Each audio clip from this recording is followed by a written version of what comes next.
नमस्कार, आप देख रहे हैं हल्ला बोल। आपके साथ मैं हूं अंजना ओम कश्यप। आज हल्ला बोल में हम बात करेंगे अडानी को लेकर। सेंसेक्स से लेकर संसद तक मचे हड़कंप पर।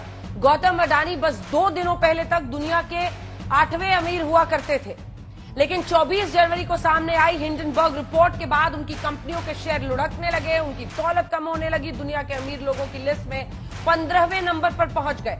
अडानी की कंपनीज को बैंक्स ने बड़ा लोन दिया है। साथ ही LIC ने अडानी की कंपनियों में बड़ा निवेश किया है। अडानी की कंपनियों के शेयर डूबने के बाद विपक्ष सरकार को घेर रहा है और संसद में चर्चा की मांग भी कर रहा है। विपक्ष इस मसले की जांच को लेकर JPC की भी मांग कर रहा है। अडानी मसले पर कांग्रेस के विरोध प्रदर्शन का भी ऐलान है। विपक्ष की दलील है कि अडानी को नुकसान से LIC और बैंकों को भी नुकसान होगा और आम आदमी पार्टी को नुकसान, जो आम आदमी है माफ कीजिएगा, उसको नुकसान होगा। SBI हो, LIC हो, इनके दफ्तरों के बाहर कांग्रेस पार्टी का विरोध प्रदर्शन होगा, यह ऐलान किया गया है। अब हम आपको दिखाते हैं। मेरी एक तरफ आप देख रहे हैं हिंडनबर्ग की रिपोर्ट में क्या था और इस रिपोर्ट का असर क्या हुआ। दूसरी ओर कैसे 24 जनवरी से लेकर 1 फरवरी तक लगातार अडानी की दौलत कम होती चली गई। हम इसी पर चर्चा करेंगे कि आखिर हिंडनबर्ग रिपोर्ट की हकीकत क्या है और विपक्ष परेशान क्यों है। पहले ये रिपोर्ट देखिए, फिर चर्चा की शुरुआत। नो, प्लीज जाइए अपनी सीट पर। नो, बिना तथ्यों के कोई बात नहीं करना। प्लीज जाइए अपने स्थान पर जाइए। संसद में राष्ट्रपति के अभिभाषण पर चर्चा होनी थी, लेकिन विपक्ष ने हिंडनबर्ग की रिपोर्ट और अडानी का मसला उठाया। 9 पार्टियों ने JPC बनाकर चर्चा की मांग की। दोनों सदनों में जोरदार हंगामा हुआ और फिर कार्यवाही ठप। समाधान होती है, प्लीज जाइए अपने स्थान पर। मांग तो जायज है, इतने बड़े मसला तो इसको और इसका गंभीरता को मद्देनजर हमें JPC की तरफ मांग किए गए है। हमारे पार्टी की तरफ से सरकार हम चाहते हैं कि सरकार इसमें इजाजत दे। जो भी समस्या है, जो संसदीय परंपरा है, संसदीय परंपरा में राष्ट्रपति के अभिभाषण के धन्यवाद प्रस्ताव में कोई भी विषय लेके आप अपने विषय रख सकते हैं, अपना आर्गुमेंट रख सकते हैं। अडानी को लेकर सरकार को घेरने के लिए विपक्ष ने तब से तैयारी कर रखी थी जब से हिंडनबर्ग की रिपोर्ट सामने आई। उसी तैयारी के साथ विपक्ष की 13 पार्टियों ने आज कांग्रेस अध्यक्ष मल्लिकार्जुन खड़गे की अगुवाई में बैठक की। मीटिंग में JPC या सुप्रीम कोर्ट की कमेटी बनाने की मांग रखने की रणनीति तय हुई। सरकार ऐसे कंपनियों को कैसा पैसा दे रही है, क्यों प्रेशराइज करके दिला रही है, हमको समझ में नहीं आ रहा। इसीलिए लोगों के हित को ध्यान में रखते हुए और जो ये LIC, SBI, दूसरे बैंक्स जो सरकारी इंस्टीट्यूशंस हैं दिए हैं, इसकी एक जांच होना चाहिए। चर्चा पहले करिए, ये चुहलबाजी तो आप बाहर करते रहिएगा ना। अब दिक्कत ये है, जब सरकार ने बहुत स्पष्ट तरीके से कहा है कि वो हर इशू पे डिबेट के लिए तैयार है, डिस्कशन के लिए तैयार है, तो आप उसमें क्यों नहीं पार्टिसिपेट करते? असल में इनकी दिक्कत ये hit and run. Mamata Banerjee तो यहाँ तक कह रही हैं कि बुधवार को सरकार गिर जाती। কালকে তো প্রায় সরকার পড়ে যাচ্ছিল। কেন পড়ে যাচ্ছিল? শেয়ার বাজারে ধস নেমেছিল। এবার কাউকে কাউকে রিকোয়েস্ট করে, আমরা জানি তারা কারা, নামগুলো বলে আর আমি তাদের দুর্বিষহ করতে চাই না। 6 জন 8 জনকে ফোন করে বলেছে কাউকে 20,000 কোটি টাকা দাও। विपक्ष के हंगामे के धारदार होने की वजह के पीछे अडानी समूह का सबसे ताजा फैसला भी है। बुधवार की रात अडानी ग्रुप ने 20,000 करोड़ रुपए के फुली सब्सक्राइब्ड FPO को रद्द कर दिया और निवेशकों का पैसा लौटाने की बात कही। फैसले के बयान में खुद गौतम अडानी सामने आए और नैतिकता की दलील दी। After a fully subscribed FPO, yesterday's decision of his withdrawal would have surprised many. But considering the volatility of the market seen yesterday, our board strongly felt that it would not have been morally correct. Adani के फैसले और दलील के बाद विपक्ष ने 4 गुनी ताकत से सरकार पर चौतरफा हमला किया और LIC से लेकर SBI के ग्राहकों को खतरे में बताया। हम चाह रहे हैं कि एक जॉइंट पार्लियामेंट्री कमेटी का गठन हो। अगर वो नहीं पॉसिबल है तो सुप्रीम कोर्ट के चीफ जस्टिस ऑफ इंडिया के मॉनिटर्ड ये प्रोब हो कि किस तरीके से इतनी खुली छूट दी गई एक ही ग्रुप को कि इन्वेस्टर्स को एकदम उनका कॉन्फिडेंस चकनाचूर कर दें। अगर ये हालात हो गए हैं कि क्रोनी पूंजी के समक्ष सरकार ने आत्मसमर्पण कर दिया है, तो कहां का मजबूत प्रधानमंत्री, कैसा प्रधानमंत्री?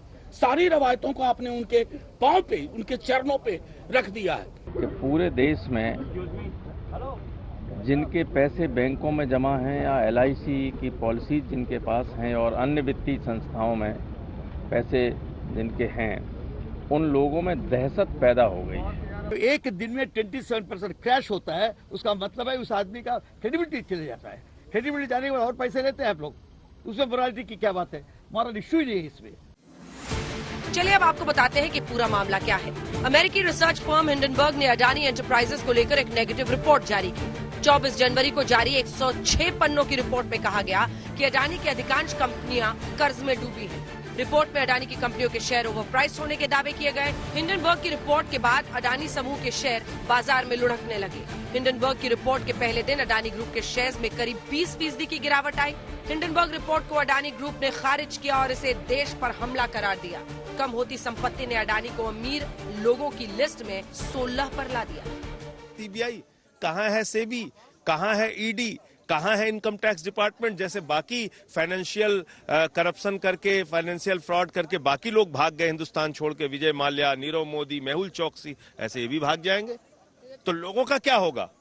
उनके पासपोर्ट जब्त होने चाहिए अडानी के। मोदी जी है बहुत ही मजबूत बंदा, मोदी जी है बहुत ही मजबूत बंदा, और विपक्षी दल दिखाई देता है अंधा। हंगामा करके हाउस से अर्जन करना अच्छी बात नहीं है, और विपक्षी दलों के इस भूमिका का हम विरोध करते हैं। इसमें कोई शक नहीं कि अडानी समूह पर बेहद गंभीर आरोप है। इसमें भी कोई शक नहीं कि शेयर बाजार में निवेश करने वाले लोगों की कमाई पर खतरा मंडरा रहा है। लेकिन इस मसले को लेकर अब संसद में बवाल और राष्ट्रपति के अभिभाषण पर चर्चा में रुकावट का सिलसिला शुरू हो गया है। आज तक ब्यूरो। तो संसद से सेंसेक्स तक जो कोहराम मचा हुआ है उसी पर चर्चा करते हैं। संजय सिंह जी हमारे साथ, सांसद, नेता आम आदमी पार्टी के जुड़ रहे हैं। आलोक शर्मा जी प्रवक्ता कांग्रेस पार्टी के जुड़ रहे हैं। प्रियंका चतुर्वेदी प्रवक्ता शिवसेना उद्धव गुट की हमारे साथ जुड़ रही हैं। माधव आनंद जी अधिशासी के तौर पर हमारे साथ जुड़ रहे हैं। अजय आलोक जी राजनीतिक विश्लेषक और घनश्याम तिवारी जी सपा के प्रवक्ता हमारे साथ जुड़ रहे हैं। संजय सिंह जी आपके साथ शुरुआत कर रही हूं। मेरा पहला सवाल आपसे यही, आपने तमाम जो सत्ताधारी पार्टी के नेता हैं या फिर एनडीए के हिस्सा हैं, सबका ये कहना है कि आप इसकी वजह से संसद की कार्यवाही को क्यों ठप कर रहे हैं। इस पर आप जिस तरह से भी आपको कहना है आप चर्चा करिए, जांच की मांग कीजिए, लेकिन संसद की कार्यवाही इसकी वजह से क्यों ठप हो? सेंसेक्स में तो बवाल मचा ही हुआ है। संजय जी देखिए अंजना जी, आपके माध्यम से देश के लोगों को यह पता होना चाहिए कि एक एक करके स्टेप वाइज हम लोग आगे बढ़े। पहले सर्वदलीय बैठक बुलाई जाती है संसद का सत्र शुरू होने से पहले। उस सर्वदलीय बैठक में मैंने कहा कि भाई अडानी के महाघोटाले का मुद्दा इस समय पूरे देश में चर्चा का विषय है, और यह महाघोटाला सिर्फ एक व्यक्ति से जुड़ा होता तो कोई मतलब नहीं था, लेकिन जिन लोगों ने LIC और SBI में उन करोड़ों लोगों ने अपना पैसा लगा रखा है, अपनी जिंदगी की गाढ़ी कमाई का पैसा लगा रखा है कि बेटी की शादी में काम आएगा, बीमारी में काम आएगा, पेंशन में काम आएगा, छोटा घर बनवाने में काम आएगा, आज वो सारे लोग चिंतित हैं क्योंकि LIC और SBI ने हजारों लाखों करोड़ रुपए का लोन अडानी के ग्रुप कंपनीज को दिया है। तो हमने वहां मांग की सर्वदलीय बैठक में, और अकेले मैंने नहीं, CPI ने, CPM ने, RJD ने, DMK ने, तमाम पॉलिटिकल पार्टीज ने, क्योंकि कांग्रेस उस दिन थी नहीं, तमाम पॉलिटिकल पार्टीज ने मांग की कि भाई इसमें सदन के अंदर चर्चा कराई जाए। सरकार ने कोई जवाब नहीं दिया।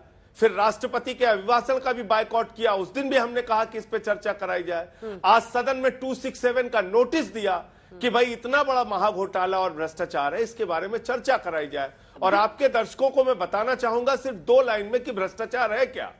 अडानी अपनी फर्जी कंपनियां बनाते हैं मॉरिशस जैसे देश में, कैरेबियन कंट्रीज में, एंटीगुआ जैसे देश में, और उन फर्जी कंपनियों के जरिए अपने ही कंपनी के शेयर्स भारत में खरीदते हैं और उसका दाम ओवर वैल्यू करते हैं, अपने शेयर्स को अधिक दाम बढ़ाकर दिखाते हैं और शेयर्स के दाम बढ़ाकर बैंकों से कर्जा ले लेते हैं हजारों करोड़ रुपए।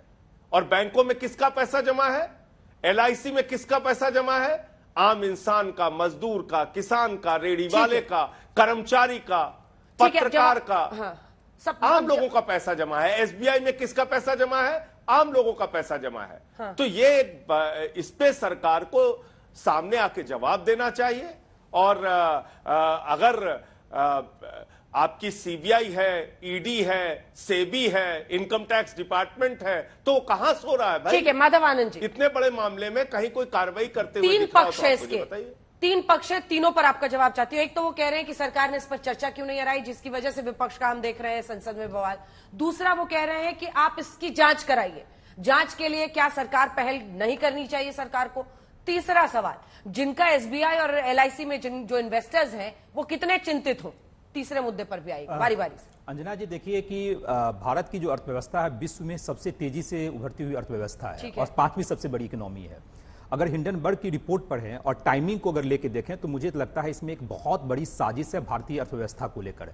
भारतीय अर्थव्यवस्था जिस रूप में आगे बढ़ रहा है और जिस रूप में भारतीय अर्थव्यवस्था के आगे बढ़ने के कारण कुछ कंट्रीज जो है सो परेशानी में है, परेशानी जो है सो हो रहे हैं, तो मुझे लगता है ये रिपोर्ट कहीं ना कहीं जो है ये भारतीय अर्थव्यवस्था के पर एक साजिश रचा जाता रहा है। दूसरी बात प्राइवेट सेक्टर की मैं बात करता हूं। प्राइवेट सेक्टर का भारतीय अर्थव्यवस्था को मजबूती प्रदान करने में कितना बड़ा योगदान है वो संजय जी भी जानते हैं और तमाम पॉलिटिकल पार्टी के लीडर्स भी जानते हैं कि भारतीय अर्थव्यवस्था प्राइवेट सेक्टर का बहुत बड़ा योगदान है। सरकारी क्षेत्र में तो बहुत सारे कम उपक्रम बचे हुए हैं, बहुत लिमिटेशंस हैं सरकार के, तो प्राइवेट सेक्टर में और जिस कंपनी के बारे में बात की जा रही है उसकी क्रेडिबिलिटी पे कोई साधारण कोई एक रिपोर्ट आया और उसकी क्रेडिबिलिटी पे जितने पॉलिटिकल पार्टियां हैं सब उस पर उंगली उठाना स्टार्ट कर दे, मुझे लगता है यह कतई उचित नहीं है, ना इंडस्ट्री के लिए ना इकोनॉमी के लिए। जहां तक है कि अब सरकार की तरफ से क्या कार्रवाई, अब देखिए अदानी जी की बात है, 10 लिस्टेड कंपनी के मालिक हैं, लिस्टेड कंपनी में बता रहा हूं, और जब ये रिपोर्ट आता है उस समय एफपीओ जारी करने की जैसे हो जाता है कि एफपीओ जारी करना है, और रिपोर्ट आने के बावजूद भी एफपीओ पूरी तरह से सब्सक्राइब किया जाता है। 31 जनवरी तक लास्ट डेट था और 31 जनवरी को टोटल उससे ज्यादा जितना 4.55 करोड़ शेयर नैतिक जिम्मेदारी लेके फिर कैंसिल कर दिया ना। नैतिक जिम्मेदारी तो उनकी बड़प्पन है कि उन्होंने नैतिक जिम्मेदारी इसलिए ली कि जो बातें मार्केट में आ रही हैं और उन्होंने कहा कि पूरा पैसा मैं वापस करूंगा जितने भी इन्वेस्टर्स हैं। हाँ संजय जी, वो कह रहे हैं कि इस तरह से एक तो साजिश आपको दिख रहा है 24 के पहले, देखिए 24, और दूसरा वो बिंदु कह रहा है इसके बाद आलोक जी आ रहे। देखिए ऐसा है कि हाँ जी, देखिए मैं तो ये कह रहा हूं कि हम लोग ये सब सुनने के लिए थोड़ी बैठे हुए हैं, स्पेसिफिक पॉइंट्स के जवाब दिए जाए तो ज्यादा अच्छा है ना। ये बताया जाए कि क्या फर्जी कंपनियां मॉरिशस जैसे देश में अडानी ने खोली, उनके साथ के लोगों ने खोली, उनके परिवार के लोगों ने खोली या नहीं खोली। क्या अपनी ही कंपनियां फर्जी कंपनियों के जरिए अपनी ही कंपनी के शेयर्स खरीद के उस शेयर्स को ओवर वैल्यू किया कि नहीं किया। साफ तौर पे इस बात का जवाब दिया जाए कि अपने शेयर्स को ओवर वैल्यू करके क्या एलआईसी से और एसबीआई से लोन लिए गए या नहीं लिए गए। भारतीय बैंकों से, सरकारी बैंकों से 30%, एकदम पारदर्शी एक सेकंड तीन जो वो कह रहे हैं मॉरिशस में कंपनीज बनाई, ठीक है आपका जो आरोप है उसी पर जवाब दें। वो जब बोलेंगे तो मैं नहीं बोलूंगा, मॉरिशस एक टैक्स हेवन जब वो कंट्री है और बोलेंगे तो मैं मॉरिशस नहीं में बोलूंगा। अच्छा ठीक है, उनको पूरी कर लेने दीजिए, पूरी कर लेने दीजिए, ठीक है पूरी कर लीजिए, मैं आप ही की बातों पर जवाब। जब वो बोलेंगे तो मैं नहीं बोलूंगा, मैं यही कह रहा हूं। तो 30% सरकारी बैंकों से 30% लोन अकेले अडानी को मिला है।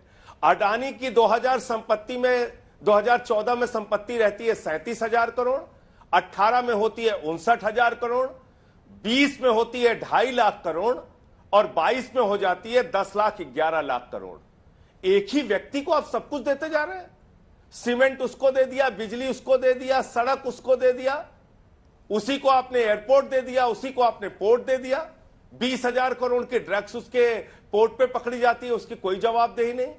तो मेरा यह कहना है कि यह पूरी की पूरी सरकार, नरेंद्र मोदी जी की सरकार एक आदमी के पीछे खड़ी हुई है और पूरा तंत्र उसके लिए काम कर रहा है। ठीक है, अब जवाब सुनिए। चैन चुंग लिंग जो अगस्ता वेस्टलैंड का आरोपी व्यक्ति है, वो चैन चुंग लिंग, उसका क्या रिश्ता है अडानी की कंपनियों के साथ? उसने क्यों अपनी कंपनी मॉरिशस में फर्जी तरीके से खोल के और इनकी कंपनी में हजारों करोड़ रुपए के शेयर खरीदे? और वो कंपनियां क्या काम करती हैं जो मॉरिशस में है? उनको कहां से बेनिफिट हो रहा है, कहां से आमदनी हो रही है, कहां से वो पैसा लगा रहे हैं? ठीक है संजय जी, मॉरिशस वाली कंपनी से जो उन्होंने अपने ही शेयर्स लेकर और उसका प्राइस बढ़ाया, एक एक चीज जो वो बिंदु बता रहे हैं, तीनों पर जवाब। देखिए अंजना जी, मॉरिशस एक टैक्स हेवन कंट्री है, इसमें कोई डाउट नहीं है, सबको पता है, भारत सरकार को भी पता है और उसमें कहीं कोई डाउट नहीं है। लेकिन अगर कोई आरोप लगे हैं तो उसके लिए अपने पास है, सेबी है। सेबी सुओ मोटो लेते हुए, जो मुझे मीडिया से पता चला कि सेबी इसकी जांच कर रही है, सेबी का कोई बयान इस तरह का नहीं आया, लेकिन सेबी इसकी जांच कर रही है कि क्या रियली में इस तरह की जो है सो इरेगुलरिटीज हुई है, जो उनके जो अकाउंटिंग है या शेयर का है उसमें हुआ है, उससे भी जांच कर रहा है। लेकिन एक विदेशी रिपोर्ट आता है और विदेशी रिपोर्ट पे अपने ही उद्यमी, अपने ही उद्योगपति, जिनका बहुत बड़ा योगदान है भारतीय अर्थव्यवस्था को बनाने में और विकास के राह पे लाने में, आप उस पे सारे प्रश्न चिन्ह लगा देते हैं। अरे आपका सेबी है, सेबी जांच कर रहा है कि हाँ मॉरिशस कंपनी के, मॉरिशस में सेल कंपनी के थ्रू उन्होंने पैसा बनाया नहीं बनाया, ओवर वैल्यू शेयर का किया, वो सब इन्वेस्टिगेशन का विषय है। लेकिन आप लोगों ने तो उस रिपोर्ट को मान लिया कि उस रिपोर्ट में जो बातें हैं सही बात है, अदानी ब्लैक लिस्टेड कर दो। दूसरी बात, संजय जी ने कहा कि सारे प्रोजेक्ट्स अदानी को मिल रहे हैं। संजय जी, आप तो राज्यसभा के मेंबर भी हैं, आपको पता है कि कोई भी टेंडर के थ्रू ही किसी को कोई जॉब मिलता है, ऐसा कभी मैंने गवर्नमेंट में नहीं देखा। आपकी भी दिल्ली में सरकार है कि आप जैसे नॉमिनेशन बेसिस पे किसी को भी कोई प्रोजेक्ट दे दो। टेंडर के थ्रू पारदर्शिता होती है और पारदर्शिता में जो L1 होता है उसको टेंडर मिलता है। अब उसमें कहां आपको अनियमितता नजर आ रही है? जहां तक आपने बैंक लोन की बात की, आपको पता होना चाहिए, आपने गलत इंफॉर्मेशन दिया। अगर टोटल अदानी का जो डेट है उसमें 40% इंडियन बैंक से उन्होंने डेट लिया है और 40% में 30% बैंक जो है PSUs है, यानी गवर्नमेंट बैंक है, और 10% प्राइवेट बैंक है, और एक भी बैंक का जो EMI है वो टाइमली अभी तक जा रहा है। तो अब मुझे तो लगता है कहीं भी इसमें से अनियमितता तो मुझे नजर नहीं आ रहा है। लेकिन जिस तरह ये लोग सर्टिफिकेट बांट रहे हैं एक पर्टिकुलर इंडस्ट्रियलिस्ट को, जो मल्टीनेशनल कंग्लोमरेट इतना बड़ा जो है उन्होंने इंडिया में जॉब क्रिएशन का काम किया हो, चाहे हर सेक्टर में डाइवर्सिफाइड ग्रुप है, आप लोगों ने तो ऐसा मान लिया कि वो तो ब्लैक लिस्टेड हो ही जाना चाहिए। मुझे लगता है यह उचित नहीं है। थोड़ा सा सब्र कीजिए, सेबी पे भरोसा रखिए, जो सेबी का जिक्र आपने किया है, सेबी अपना काम कर रही है और मुझे लगता है सरकार भी हाथ पे हाथ रख के नहीं बैठी हुई है। आप लोग की जो मांग है, पॉलिटिकल व्यक्ति की मांग है, आप लोग मांग कीजिए सरकार से, मैं उसमें कुछ नहीं पढ़ना चाहता हूं, लेकिन थोड़े से धैर्य रखने की आवश्यकता है। विदेशी रिपोर्ट पे इतना हाई तौबा मचाना मुझे लगता है उचित नहीं है। अडानी को विदेशी रिपोर्ट पर विलेन क्यों बना रहे हैं, ये उनका सीधा प्रश्न है। नहीं बनाया जाना चाहिए, वो मानते हैं संजय जी। आ रही हूं, इसके बाद आ रही हूं, तुरंत आ रही हूं, एक संजय जी से करूं। देखिए, पहली बात, ये सवाल विदेशी स्वदेशी रिपोर्ट का नहीं है ना। भारत में प्रणंजय गुहा ठाकुरता, वायर, रवि नायर, तमाम लोगों ने अडानी के बारे में पहले भी भ्रष्टाचार के खुलासे किए, लेकिन उनको दबा दिया गया। उनके ऊपर सैकड़ों करोड़ के डिफेमेशन के केस कर देते हैं, उनकी कंपनीज को बंद करा देते हैं जो इनके खिलाफ आवाज उठाता है। मैं पूछ तो रहा हूं आपसे, कोयला आपका, बिजली आपकी, पानी आपका, सड़क आपका, पोर्ट आपका, एयरपोर्ट आपका, सब कुछ आपको मिल रहा है, लीगल तरीके से मिल रहा है। और इतनी दुनिया की 2 नंबर के आप अमीर बन गए, और उसके बाद 15 सबसे ज्यादा टैक्स पेयर्स की जो सूची है उसमें आपका नाम गायब है। क्यों गायब है भाई? 15 जो सबसे बड़े टैक्स पेयर्स है देश में, उसमें अडानी का नाम नहीं है और वो दुनिया के दूसरे नंबर के अमीर बन गए। तो ये फेक तरीके से फाइनेंशियल फ्रॉड करके अपनी संपत्ति को गलत तरीके से बढ़ा हुआ दिखाकर इस देश के बैंकों के साथ फ्रॉड किया गया। और हमारी चिंता इसलिए है, हमारी पॉलिटिकल पार्टीज की चिंता इसलिए है कि पहला कोई मामला नहीं इस सरकार में। यस बैंक डूबा, कोऑपरेटिव बैंक्स डूबे, तमाम बैंक्स डूबे, जिसमें लोगों की गाड़ी कमाई का पैसा लगा हुआ था, वो लोग सड़क पे आ गए, रो रहे हैं, बिलख रहे हैं, आज तक उनका पैसा नहीं मिला। ऐसे ही कल को, और ये सरकार तो चिड़िया उड़ योजना चलाती है अंजना जी। एक दिन कह दिया विजय माल्या उड़, दूसरे दिन कह दिया नीरव मोदी उड़, तीसरे दिन कह दिया मेहुल चौकसी उड़। तो ये जो चिड़िया उड़ योजना चलाती, यस बैंक वो कह रहे हैं कहां डूबा है, ये जो चिड़िया उड़ योजना चलाती है, कल को ये गौतम अडानी को भी उड़ा देंगे। रहते हुए उस पर कार्रवाई की, एक कमेटी गठित की गई यस बैंक, और यस बैंक के तो सभी जगह ब्रांच अभी चालू हैं। तो यस बैंक डूब गया और सारे पैसा लेके, इन्वेस्टर का पैसा या जो भी कस्टमर का पैसा लेके भाग गया। ये क्या आप कह रहे हैं कि इंडियन फाइनेंशियल सेक्टर इतना स्ट्रांग है, चाहे वो प्राइवेट बैंक क्यों नहीं हो या सरकारी बैंक क्यों नहीं हो, इतना कंट्रोल है इस पे, या तो बैंक फाइनेंशियल इंस्टीट्यूशन पे आरबीआई का, या जो गाइडलाइंस है सेंट्रल बैंक जिसको बोलते हैं, उसका इतना पकड़ है कि मुझे नहीं लगता है कि भारतीय अर्थव्यवस्था में कोई बैंक भाग जाए, सारा पैसा लेके डूब जाए, मुझे आज की स्थिति में नहीं लगता है। और यस बैंक का केस जो है, यस बैंक में जरूर प्रॉब्लम्स आए थे, सरकार ने समय रहते हुए कदम उठाए और यस बैंक आज सुचारू रूप से हर जगह चल रहा है और सब लोग जो उसके कस्टमर हैं, सब लोग अपने आप को सुरक्षित महसूस कर रहे हैं। 2 लाइन करें बाटली, प्लीज अन्य मेहमानों के पास जाना है। प्रियंका चतुर्वेदी जी, आ रही हूं आपके पास। अच्छा, हाँ, देखिए इनसे बड़ी विनम्रता पूर्वक आप इतना पूछ लीजिए खाली कि ये जो बता रहे हैं स्वदेशी और विदेशी, स्वदेशी जागरण मंच का प्रचार होना चाहिए देश के अंदर, बिल्कुल बहुत जरूरी है। इनसे पूछे कितने सेखों का पैसा लगा हुआ है अडानी की कंपनी में, कितनी चाइनीज कंपनीज का पैसा लगा हुआ है, कितने विदेशियों का पैसा लगा हुआ है। आप भारतीयता की आड़ में अपने भ्रष्टाचार को छुपाना चाहते हैं। भारतीयता के आड़ में क्या भ्रष्टाचार, मतलब कोई भी एक मिनट आप मत बोलिए भाई, जब आप बोलते हैं तो मैं चुप रहता हूं, या तो आप बोल लीजिए तब मैं बोलूं। चैन चुंग लिंग जो अगस्ता वेस्टलैंड के मामले में जो व्यक्ति आरोपी है, जो भ्रष्टाचार का आरोपी व्यक्ति है, उसका अडानी के साथ क्या रिश्ता है, मैंने पूछा, वो बताने के लिए आप तैयार नहीं। 37,000 करोड़ से अडानी की संपत्ति, अकेले एक व्यक्ति की संपत्ति पिछले 8 वर्षों में कैसे लाखों करोड़ में बदल गई और दुनिया का दूसरे नंबर का अमीर हो गया, ये बताने के लिए आप तैयार नहीं। जब सेल कंपनीज की बात आती है तो कहते हैं सेबी जांच करेगी। अब तक क्या कर रही थी सेबी? अब तक क्या कर रही थी सीबीआई? अब तक क्या कर रही थी ईडी, इनकम टैक्स डिपार्टमेंट? इतने दिनों से यह भ्रष्टाचार चल रहा है, तो आंख पे पट्टी बांध के सारी एजेंसियां बैठी हुई थी, ये इंतजार कर रही थी कि कोई विदेशी रिपोर्ट आएगी तब हम कार्रवाई करेंगे। आज 4.5 लाख करोड़ रुपए निवेशकों के डूब गए शेयर बाजार में, किसी की कोई जवाबदेही है? ठीक है, लोग रो रहे हैं, बिलख रहे हैं, किसी की कोई जवाबदेही है? आज कितने लोगों का पैसा अडानी के ग्रुप्स में लगा हुआ है, कंपनीज में लगा हुआ है? कोई सऊदी का है, कोई दुबई का है, कोई चाइना का है, कोई अमेरिका का है। अब आप कह रहे हैं स्वदेशी विदेशी।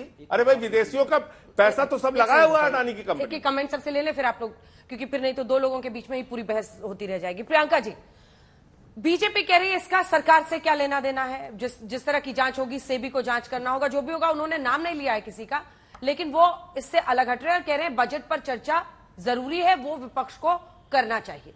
ऐसे में आपका जवाब क्या होगा? अच्छा, सरकार का क्या लेना देना है? यानी आज इतने लाखों करोड़ों लोगों का पैसा वाइप आउट हो गया। 1.5 लाख करोड़ पिछले 3-4 दिन में वाइप आउट हो जाता है इस देश में, और सरकार की कोई जिम्मेदारी ही नहीं बनती है। सेबी जो मार्केट रेगुलेटर है वो किस हिसाब से बनाया गया था? वो बताया गया था as a market regulator to ensure investor confidence बना रहे और किसी तरीके का स्टॉक मैनिपुलेशन हो रहा हो, ओवर प्राइसिंग हो रहा हो, या फॉरेन इंस्टीट्यूशनल इन्वेस्टर्स के माध्यम से खरीद फिरोख्त हो जा रही हो, या शेल कंपनीज के माध्यम से पैसा घुमा फिरा कर अदानी कंपनी को लगाया जा रहा हो। उसमें भी सरकार कहेगी उससे हमारा लेना देना क्या है? सेबी ने सही टाइम पे जांच नहीं की, प्रेशर डालकर 3 कंपनियों पे जांच चल रही है, 1.5 साल हो गया, उनकी वो रिपोर्ट तक नहीं आई है। सेबी कहेगी हमारा क्या लेना, सरकार कहेगी हमारा क्या लेना देना है। आरबीआई आज इन्वेस्टिगेशन बैंक से कहा है, आप लोग सारे बैंक से पूछा है उनका कितना एक्सपोजर है अदानी स्टॉक्स में, फिर भी सरकार कहेगी इसमें हमारा लेना देना क्या है। आज पूरी दुनिया भर में क्रेडिट स्विस बॉन्ड्स नहीं ले रही है, सिटी बैंक अदानी के बॉन्ड्स नहीं ले रही है, और हम कहेंगे हमारी इंडिया की इमेज खराब हो रही है, हम कहेंगे, सरकार कहेगी हमारा क्या लेना देना है। तो सरकार का लेना देना क्या? 2014 से पहले भ्रष्टाचार, जीरो टॉलरेंस टू भ्रष्टाचार था, आपने क्या किया इस भ्रष्टाचारी का? क्यों इन्वेस्टिगेशन नहीं हो रहा है? क्यों आप पार्लियामेंट में डिस्कशन नहीं होने दे रहे हैं? तो ये जो आंख मूंद करके करने की बात हो रही है, ये दुर्भाग्यपूर्ण है। ठीक है, माधव आनंद जी यहाँ पर बैठे हुए हैं, उनका ये कहना है कि एक विदेशी रिपोर्ट पर पहले से ही अडानी को विलेन बना देना, एक ऐसे इंडस्ट्रियलिस्ट को जिसने अपना एक पूरा मल्टीनेशनल उन्होंने अपना कारोबार सेट किया है, ये कितना सही है? अडानी को विलेन बना पॉलिटिकली सूट कर सकता है तमाम पार्टियों को, लेकिन इंतजार करना चाहिए ना। अभी से ही अब तय माना जा रहा है कि हिंडनबर्ग की रिपोर्ट आ गई, मतलब वो करप्ट ही है। नहीं, एक तो माधव जी से कह दूं कि हम कोई नहीं चाहता है कि अदानी समूह को किस तरीके की तकलीफ हो, कोई इंडस्ट्रियलिस्ट को वेल्थ क्रिएशन में तकलीफ हो या जॉब क्रिएशन में तकलीफ हो। हमारी दिक्कत क्या है? हमारी दिक्कत यह है जो भी कंपनी यहाँ पे काम करे, देश की जनता के पैसे से खिलवाड़ होकर ना हो, और जो एक तरफ से एक पूरा वेल्थ कॉन्सेंट्रेशन हो रहा है देश के क्रिटिकल इंफ्रास्ट्रक्चर। आप देख लीजिए, सारे पोर्ट्स उनके नाम, सारे एयरपोर्ट्स उनके नाम, कितने सारे बिजनेसेस तो बगैर टेंडर के सरकार के उनको दे दिए गए हैं, सीमेंट उनके नाम, पावर उनके नाम, कोल उनके नाम, इंडिया के इतने इंपॉर्टेंट मिनरल्स है, नेचुरल धरोहर है, वो उनके नाम। और आप कह रहे हैं हम लोग सवालिया निशान उठा रहे हैं। अरे, और हम कोई उनको रिपोर्ट कार्ड नहीं दे रहे हैं। हम कह रहे हैं अगर इस तरीके की मैनिपुलेशन है, आज इतना कंसंट्रेशन एक ग्रुप के ऊपर हो गया है, तो उसकी जांच हो। अगर उनके पास सत्य है, तथ्य है, तो वो सामने लेकर आए ना। सेबी क्यों झिझक रही है काम करने में? आज हमारा इकोनॉमिक ऑफेंसेस विंग हो, हमारी ईडी हो, बाकी सब हो, वो लोग क्यों झिझक रहे हैं करने में? क्यों सरकार उसकी जवाबदेही? वैसे तो ईडी बहुत लंबी लंबी छलांग लगा लेता है जैसे कोई पॉलिटिकल दिखता है, पर यहाँ पर एकदम शांत बैठा हुआ है। तो हमारी इंस्टीट्यूशनल एजेंसीज जो हैं उनको अपना काम करना चाहिए। कोई आरोप लगाने में खुश नहीं है। दुख हो रहा है देखकर कि आज पूरी दुनिया भर में अदानी पे इस तरीके का क्वेश्चन मार्क लगाया जा रहा है। प्रियंका जी की कुछ बातें तो मुझे अच्छी लगी उसमें, जो उन्होंने कहा कि जांच होनी चाहिए और सेबी का काम है और सेबी जांच कर ही रहा होगा, मुझे उसमें कोई डाउट नहीं है। लेकिन कुछ बातें आपने की, देखिए अगर रिपोर्ट आती है उसके बाद एफपीओ जारी होता है, 27 तारीख को एफपीओ जारी होता है, 31 लास्ट डेट होता है, उसके बावजूद भी निवेशक भरोसा रखते हैं। निवेशक खासकर अबू धाबी की एक कंपनी है इंटरनेशनल होल्डिंग्स, जिसने अकेले 40 करोड़ यूएस डॉलर का निवेश इसमें किया। जितना एफपीओ के लिए शेयर रखा गया था उससे ज्यादा शेयर की डिमांड आई, और उसमें सिर्फ भारतीयों के अलावा विदेशी भी हैं। और कोई भी मल्टीनेशनल कंग्लोमरेट मैडम चलता है तो स्वाभाविक है सिर्फ इंडियन निवेशक नहीं होते हैं, वर्ल्ड वाइड से निवेशक आते हैं उसमें। हाँ, जरूर जो कंसर्न रेज किया गया उस कंसर्न की आपकी मांग को मैं कहीं ये नहीं कर रहा हूं कि जांच नहीं होनी चाहिए, ठीक है, वो सरकार या सेबी का काम है, सेबी जांच करे, आप लोगों की पॉलिटिकल मांगे हैं उसकी पूरी होनी चाहिए। लेकिन मुझे बस आपत्ति इस बात को लेकर कि आप लोगों ने विलन बना दिया। संजय जी ने कह दिया कि अदानी को ही सारा, आपने मैडम ने कहा कि सारे चीज नॉमिनेशन बेसिस पे, एक भी प्रोजेक्ट मैडम आप बता दीजिए प्रियंका जी जहां नॉमिनेशन बेसिस पे केंद्र सरकार ने अदानी को दिया हो, ऐसा रूल्स ही नहीं है। आप बता दीजिए कौन सा ऐसा प्रोजेक्ट है जो नॉमिनेशन बेसिस पे जो अदानी को मिल गया है। अब जब आप थोड़ा धैर्य रखिए। माधव जी आप अर्थशास्त्री हैं, उम्मीद ये है आपने आईएचएल का नाम दिया। सबसे पहले तो आपको बता दूं इस एफपीओ में रिटेल इन्वेस्टर्स का कॉन्फिडेंस नहीं था, तो वो उनका सब्सक्रिप्शन उसमें नहीं था। अब बात करें आपने आईएचएल होल्डिंग्स की, ये उस बिल्कुल फाइनेंशियल टाइम्स के आप एक आर्टिकल पढ़िए जो कहता है UAE business that went from obscurity to $240 billion valuation in 3 years। आप समझ रहे हैं आप क्या बोल रहे हैं यहां पर? एक ऑब्सक्योर कंपनी अचानक से 3 साल में $250 बिलियन की हो जाती है, वो सबसे बिगेस्ट इन्वेस्टर्स एफपीओ में हो जाते हैं। और अगर एफपीओ में सब कुछ कॉन्फिडेंट था तो आज अदानी जी ने उसको विड्रॉ क्यों किया? So I am sorry, it's a very open and shut case. अर्थशास्त्री हैं, इकोनॉमिस्ट हैं, आपको समझ होगी फाइनेंशियल ट्रांजैक्शंस की। अगर इसमें सब में तथ्य नहीं है, सत्य नहीं है, और किसी कोई बैठकर जजमेंट नहीं दे रहा है और कोई फॉरेन रिपोर्ट को ट्रस्ट भी नहीं करेगा, पर अगर उनके किसी भी आधार में जो भी क्वेश्चंस पूछे हैं कहीं गलत है तो आप उसको चैलेंज करिए। आपने 413 पेज का रिप्लाई दिया है, 413 पेज के रिप्लाई में आपने किसी एक चीज का जवाब नहीं दिया। और मैंने वो हिंडनबर्ग रिपोर्ट भी पढ़ी है, मैंने अदानी जी का जवाब भी पढ़ा है। और please I would request you कि भारत को आगे रखते हुए, पॉलिटिक्स को छोड़ते हुए ये जांच होनी चाहिए। और सेबी मार्केट रेगुलेटर है, उनसे पूछना चाहिए कि इतने सालों से ये चल रहा था, ये चुप क्यों? आपने कहा टेंडर कौन सा मिला है, मैं आपको चैलेंज कर रही हूं, आप महुआ मित्रा जी का एक लेटर पढ़िए, उन्होंने 0 आवर में ये सवाल भी उठाया था जिसका जवाब आज तक सेबी ने नहीं दिया और एडमिट किया है कि बगैर टेंडर प्रोसेस के उनको वो प्रोजेक्ट मिला है, गैस प्रोजेक्ट है वेस्ट बंगाल का। आप ये चेक करिएगा, नेशनल प्रोजेक्ट है, नेशनल गवर्नमेंट का प्रोजेक्ट था। ठीक है, आलोक शर्मा थोड़ा रिसर्च कर लीजिए। ठीक है, आलोक शर्मा जी, इसके बाद अजय आलोक जी और तमाम अन्य मेहमान। घनश्याम जी मैं आ रही हूं आपके पास। आलोक शर्मा जी, वही जांच की मांग, अब जो अगर आर्थिक अनियमितता हुई है तो उसकी जांच सेबी की तरफ से होगी, संसद की कार्यवाही नहीं चलनी चाहिए? देखिए, मुझे लगता है ये जितना भी विपक्ष है ना, ये बड़ा तर्कहीन हो गया है। एक इतना नैतिक व्यक्ति इस देश में बैठा हुआ है और उसके खिलाफ जांच की मांग कर रहा है विपक्ष। पूरे विपक्ष को जेल में डाल देना चाहिए। सारे कानूनों को ताक पर रखकर एक व्यक्ति को अमीर बनाया गया, 5 बैंकों का बुरा हाल हो गया, एक व्यक्ति को कोई मुआवजा नहीं मिला। राहुल गांधी जी ने 9 साल पहले मिर्जापुर में एक भाषण में कहा था ये तमाम चीजें। और अभी भारत जोड़ो यात्रा में जब रघुराम राजन जी के साथ बैठे थे तो उन्होंने कहा कि मैं संसद से निकल रहा था तो एक कर्मचारी से पूछा कि आप अपना पैसा कहां लगाते हैं, तो उसने कहा मैं अडानी में लगाता हूं। और तो मैंने उनको कहा कि बहुत ज्यादा रिस्की गेम कर रहे हैं, रिस्की जगह अपना पैसा लगा रहे हैं। लेकिन तब तो सबने कहा कि बड़ा गलत है, ये तो राहुल जी गलत कर रहे हैं। अभी कहा जा रहा है एफपीओ पूरा हो गया था। एफपीओ का अमाउंट कितना था अर्थशास्त्री महोदय? 20,000 करोड़। और 5 दिन में उड़ कितना गया? 7.5 लाख करोड़ रुपया। और ये विपक्ष जो है ना बड़ा नालायक है, ये सवाल पूछता है। ये विपक्ष जो है जेपीसी की मांग करता है। ये विपक्ष को पूरे को जो है बंद कर देना चाहिए जेल के अंदर। 7.5 लाख करोड़ उड़ गए, प्राइवेट बैंकों से लेकर सरकारी बैंकों के मोटे घाटे हो गए, एसबीआई और एलआईसी का कितना नुकसान हो गया। लेकिन ये विपक्ष जो है ना बड़ा गलत है। बीजेपी भाग गई आज तक पर अपने डिबेट पर 2 प्रॉक्सी लोगों को भेजा, अपने प्रवक्ताओं तक को नहीं भेजा। प्रधानमंत्री चुप, सरकार चुप, विदेश मंत्रालय चुप, सेबी चुप, ईडी चुप, सीबीआई चुप। हम कहते हैं कि हमारे दो की सरकार है, इसीलिए कहते हैं। और ये सब संस्थाएं पिट्ठू हैं। हम इसीलिए कहते हैं कि संविधान को खत्म कर दिया, 2 प्रॉक्सी लोगों को भेजा।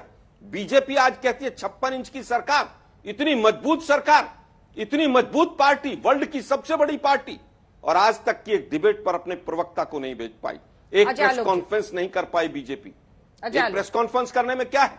सबसे बड़ा कॉर्पोरेट फ्रॉड है, सबसे बड़ा कॉर्पोरेट फ्रॉड है। 7.5 लाख करोड़ जो डूब गए, वो पाकिस्तान वालों के डूब गए क्या, या अमेरिका वालों के डूब गए? वो ठीक है, वो हिंदुस्तानियों के, गरीब लोगों के। एलआईसी के लिए कहा जाता था जिंदगी के साथ भी और जिंदगी के बाद भी।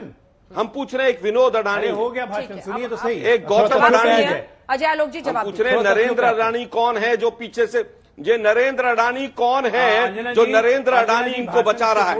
ये प्राइम मेंटर कौन है, इसकी जांच होनी चाहिए। पहले रोकिएगा तब। और ये केवल रुकिए, अब नहीं आलोक जी अब जवाब सुनिए। अच्छा ठीक है, अब सुन लीजिए। बोलिए आलोक, अजय जी बोलिए। सबसे पहली बात कि मैं गौतम अडानी को जानता नहीं हूं, दूर दूर तक नहीं जानता हूं, आज तक कभी मिला भी नहीं हूं। लेकिन जब इतनी चर्चा होने लगी पिछले 2-3 साल में, तो थोड़ा सा मैंने भी अध्ययन किया। आलोक शर्मा जी, आपको मैं रिक्वेस्ट कर रही हूं, अपनी बारी में बोलिए प्लीज, अपनी बारी का वेट कीजिए। आपकी आवाज नीचे कर दी गई है, क्योंकि जिसका नाम लिया जाएगा वही बोलेगा। मुझे अभी घनश्याम जी के पास भी जाना है, डिबेट का वक्त खत्म हो रहा है, इसलिए प्लीज अजय आलोक जी। पता चला 19 साल का लड़का मुंबई से लौटा, प्लास्टिक का बिजनेस किया 1981 में। पहला बार 1989 में ट्रेड एंड कमोडिटी की फर्म खोली, टर्नओवर पहुंचा 2.2 करोड़। कितना कम था, आज कितना ज्यादा है, कहां से हो गया भाई? फिर पता चला कि 1992 में एक company I, Kargil and Adani joint ventures, Gujarat सरकार के साथ उन्होंने वेंचर किया। पहली बार मुद्रा पोर्ट सॉल्ट एक्सपोर्ट के लिए अडानी को मिला 1992 में। सरकार थी चिमन भाई पटेल एंड कांग्रेस, प्रधानमंत्री थे नरसिम्हा राव। टर्नओवर पहुंच जाता है 150 करोड़। उसके बाद 98 में शिप डॉक्स पूरा मुंद्रा का दे दिया जाता है गुजरात सरकार के द्वारा कि आप डेवलप कीजिए। 99 में कोल ट्रेडिंग मिलती है। 2000 में largest trading firm in the country हो जाती है, टर्नओवर पहुंच जाता है 3,500 करोड़। 2006 में largest coal importer licence given by UPA, turnover पहुंच जाता है 16,000 करोड़।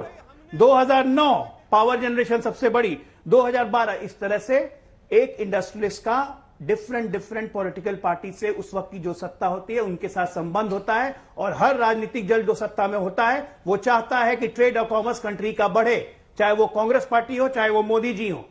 इसलिए सिंगल आउट करके एक पार्टी को ब्लेम करके राजनीतिक रोटी मत से किए।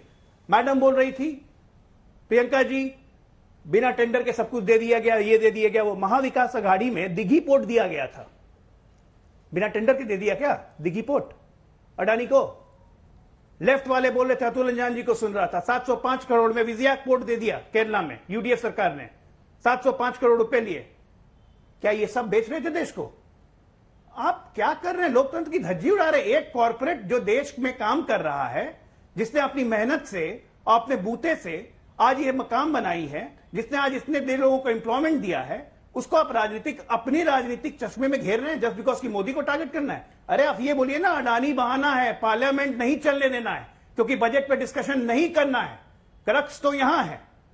एसबीआई एलआईसी की बात कर रहे हैं। एसबीआई का पैसा डूब गया, एलआईसी का पैसा डूब गया। पता है आपको 30 जनवरी की शाम को इकोनॉमिक टाइम्स में एलआईसी के डायरेक्टर ने अपने बयान दिया है कि हमारा जितना एक्सपोजर था वो एक्सपोजर था 28,000 करोड़ का, हम बैठे हुए थे 88,000 करोड़ पे।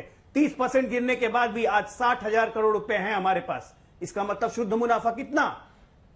शुद्ध मुनाफा कितना आलोक जी? 32,000 करोड़ एलआईसी को अभी भी शुद्ध मुनाफा है। एसबीआई 2.6 बिलियन डॉलर्स का एक्सपोजर है। पता कीजिएगा, ये एसबीआई के आंकड़े हैं, मेरे नहीं है। 2.6 बिलियन डॉलर्स का एक्सपोजर है और आज शुद्ध मुनाफा अभी भी $300 का है। कहां पैसे डूबे हैं? आज तक अडानी ने एक भी डिफॉल्ट किया है? अंजना जी नहीं, बात को पॉलिटिकल एंगल पे लाइए, ये बात अडानी की है ही नहीं। अडानी के बहाने से पार्लियामेंट नहीं चलने देना है, देश की जनता का समय बर्बाद करना है। अडानी के बहाने बजट पे डिस्कशन नहीं करना है, भागना है बजट से, क्योंकि बजट पे बोलने को कुछ नहीं है। अब रुक जाइए, जवाब दें, महाविकास आघाड़ी ने ये पोर्ट क्यों दिया महाराष्ट्र में, कांग्रेस ने क्यों दिया? ठीक है, अब जवाब सुनिए, अब जवाब सुनिए। उद्योगपतियों को निशाना बनाना राजनीतिक रोटी के लिए ठीक नहीं है देश के लिए। ठीक है प्रियंका जी, छोटा जवाब प्लीज। मुझे घनश्याम जी से मैं एक कमेंट नहीं ले पाई हूं अभी तक। देखिए मैं एक तो एक बार भाई आई एम सॉरी घनश्याम, बस मुझे ये 30 सेकेंड्स चाहिए। उस 30 सेकेंड में मुझे बस ये कहना है, मैंने ये नहीं कहा सारा दे दिया उनको विदाउट टेंडर। मैं एक बहुत स्पेसिफिक प्रोजेक्ट की बात कर रही थी, और वो स्पेसिफिक प्रोजेक्ट जरा आप धामरा LNG टर्मिनल ओडिशा में पता कर लीजिए। Without tender process IOC and GAIL ने साइन किया था with Adani. You do not put words in my mouth. सबसे पहले तो इनकी बहुत बुरी आदत है, सुनते आधा है बोलते पूरा है। तो बस ये कहूंगी कि जो भी अगर महाराष्ट्र में उनको पोर्ट्स मिले, उनको टेंडर के आधार पे मिले, और आपके मन में कोई सवाल होगा आप उसका RTI लगा दीजिए, इन्वेस्टिगेशन कर लीजिए। हमारी मांग ये नहीं है पार्लियामेंट में बहस रकस हो, हम चाहते हैं पार्लियामेंट बाकायदा चले, पर पार्लियामेंट में जनता की आवाज प्रखरता से उठाना, 1,40,000 crore wipe out stock market का हो जाना पूरी दुनिया भर में, सबसे ये सवाल पूछना कि अदानी बॉन्ड्स उनको एक्सेप्टेबल नहीं है, तो यह देश के लिए शर्मसार बात है। और अगर देश इन्वेस्टिगेशन नहीं करेगा तो किससे उम्मीद करें हम? इसके बीच में मत बोलिए अजय जी, आपकी आवाज अभी नहीं जा रही, रुक जाइए एक सेकंड। अब बोलिए अजय आलोक जी, सिर्फ एक लाइन का रिमार्क। मैं एक लाइन में बोल रहा हूं कि हम किस बात की चर्चा संसद में करें। एक शॉर्ट सेलर कंपनी हिबर्डन, जिसकी खुद क्रेडिबिलिटी अमेरिका में नहीं है, यूरोप में नहीं है, जिसको कई कंट्रीज बैन कर चुके हैं, उसकी रिपोर्ट की चर्चा हम यहां पे अपने देश में करें। हमें अपने देश के इंस्टीट्यूशंस पे भरोसा नहीं है। आप कह दीजिए कि हमें सभी पे भरोसा नहीं है, हमें RBI पे भरोसा नहीं है। क्या अडानी आज तक एक बार भी डिफॉल्टर हुए हैं? एक भी कोई बता दे। आज तक अडानी SBI से और बाकी बैंकों से लोन 1991 से ले रहे हैं, आज तक डिफॉल्टर हुए हैं? आप ये बोलिए ना कि आपको पार्लियामेंट नहीं चलने देना है, आपको बजट पे डिस्कशन नहीं करना है। मूल सार ये है, अडानी बहाना है, पार्लियामेंट निशाना है। ठीक है घनश्याम तिवारी जी। नमस्कार अंजना जी, आपको, दर्शकों को और को पैनलिस्ट को। 8 लाख करोड़ का अदानी समूह का जो मार्केट कैप है वाइप आउट हुआ है। अगर ये घोटाला का स्वरूप ले रहा है जो हिंडनबर्ग की रिपोर्ट कहती है, मैं रिपोर्ट पे आऊंगा, तो ये CWG और 2G से बड़ा घोटाला है। अगर ये घोटाला का स्वरूप ले रहा है तो जिसकी भक्ति में कई लोग आज स्वयं को अडानी समूह का प्रवक्ता घोषित अघोषित रूप में प्रस्तुत कर रहे हैं, वो कॉर्पोरेट जगत का नया आसाराम, नया राम रहीम साबित होगा। और सवाल भारतीय जनता पार्टी की सरकार पे भी उठेंगे, क्योंकि ये राजा की मेहरबानी है, ये राजा की मेहरबानी है, सबूत अदानी है। ये लाखों करोड़ों का कर्ज LIC और SBI की नादानी नहीं है, लेकिन लगता नादानी है। जो हमारे देश की आज साख है वो पानी पानी है, और अंधभक्त फिर भी कह रहे हैं कि ये झूठी कहानी है। सबूत अदानी है और ये राजा मेहरबानी है। राजा कौन है? ये लोग पूछ रहे थे कि रिपोर्ट, हमारे देश का मीडिया जगत हिंडनबर्ग से ज्यादा मजबूत है। उसने 2019 से जो रिपोर्ट्स में कुछ साधारण गूगल करता हूं तो हेडलाइन आती है, Adani project power project was on the brink of bankruptcy but the BJP government in Gujarat saved it.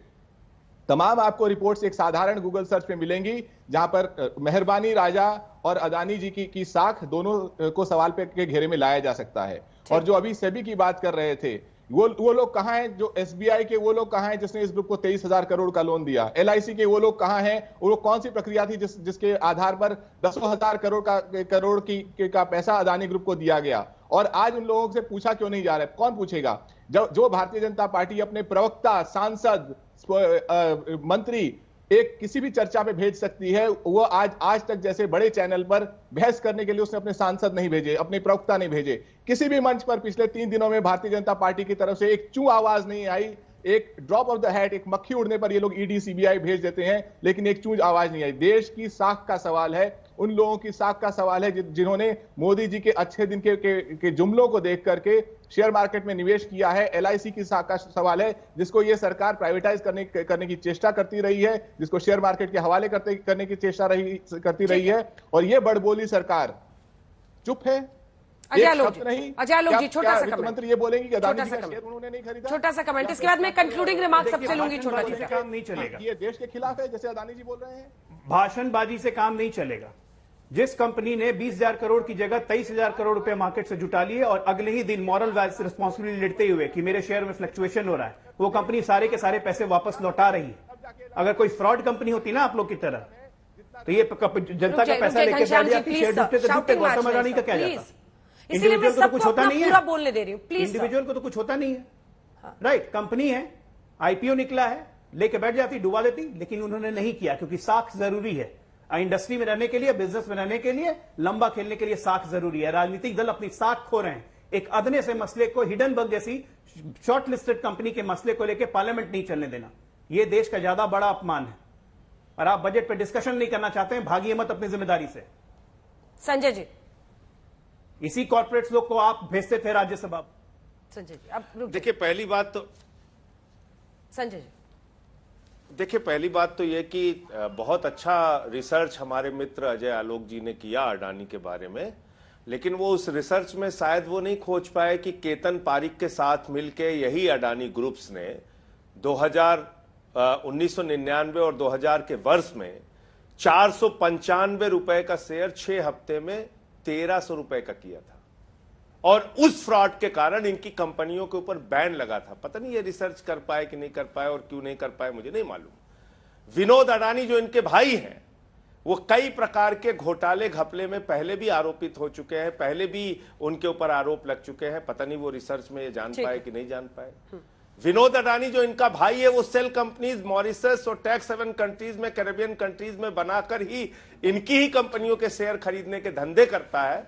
पता नहीं ये रिसर्च में इनको मिला कि नहीं मिला। छोटा और जिस हिंडनबर्ग की रिपोर्ट की बात आप कर रही हैं, अगर उसकी रिपोर्ट अंतिम एक लाइन, अगर उसकी रिपोर्ट भारत की इस कंपनी के ऊपर करके भारत के ऊपर हमला हो गया, तो उस कंपनी ने तो 16 कंपनियों के फ्रॉड के बारे में अलग अलग समय पे रिपोर्ट जारी की है। अमेरिका की कंपनी है तो उसने अमेरिका पे हमला कर दिया, ठीक है। चाइना की भी कंपनी उसमें है तो चाइना पे भी हमला कर दिया, जापान की भी कंपनी उसमें है तो जापान पे भी हमला कर दिया। ये हिंडनबर्ग सारे देशों पे हमला कर रहा है। पूरा टाइम आप ही ले लीजिएगा सर। और अगर हमला कर रहा है तो प्रधानमंत्री जी कहां है, ठीक है, रक्षा मंत्री कहां है, राष्ट्रीय सुरक्षा। प्रियंका जी छोटा सा कमेंट प्लीज।